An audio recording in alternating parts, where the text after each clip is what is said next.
Imaginons que tu veuilles négocier ton salaire. Ils vont par exemple te dire, on te propose 40K, et là, bam, 40K. Maintenant, c'est ta base. Même si tu visais 50K, tu vas juste réussir à gratter 42, 43K. En bref, tu t'es fait avoir. Je vais te parler de l'ancrage. C'est le secret ultime des manipulateurs pour figer ton cerveau sur le premier prix annoncé. Et je vais aussi t'expliquer comment ça te coûte des milliers d'euros. Le concept de l'ancrage, c'est la tendance de ton cerveau à s'appuyer trop fortement à la première information qu'on va lui donner, même si cette information est complètement arbitraire. Cette première donnée devient l'encre, le point de référence. Toutes les négociations qui vont suivre seront juste des ajustements autour de ce point. Et vous l'aurez deviné, c'est encore Daniel Kahneman qui a identifié ce biais. Sa recherche a montré que des nombres même aléatoires, comme par exemple les chiffres de ton numéro de sécurité sociale, peuvent influencer des estimations complètement indépendantes. Ton cerveau cherche la certitude et le premier chiffre qu'il entend, il s'y accroche désespérément. D'ailleurs, une étude dans l'immobilier a montré que si l'acheteur ancre la conversation avec un prix de départ bas,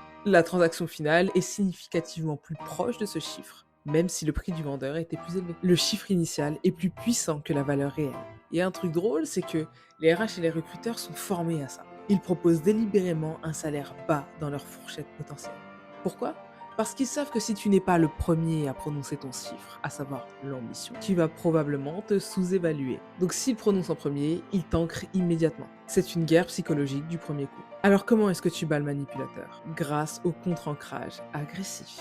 La première règle la plus évidente, ne jamais accepter la première offre. Qu'il s'agisse de salaire, de prix ou de deadline. Tu dois ancrer la conversation, ancre-la haut. Ne propose jamais le chiffre que tu veux réellement. Pose un chiffre plus extrême que ton objectif réel pour déplacer l'encre en ta faveur. Si tu veux 50K, demande 58K. Leur première contre-proposition se fera donc toujours autour de 52-54K. Et si c'est eux qui ancrent bas, réponds automatiquement avec un chiffre beaucoup plus haut pour contre-ancrer et rétablir l'équilibre. Ne perds pas ton temps à justifier l'encre. Contre-attaque. C'est le seul moyen de déloger la manipulation. Ne laisse jamais la peur de l'échec définir ta valeur. Ancre ta réussite. Et abonne-toi. Ton prochain salaire commence ici.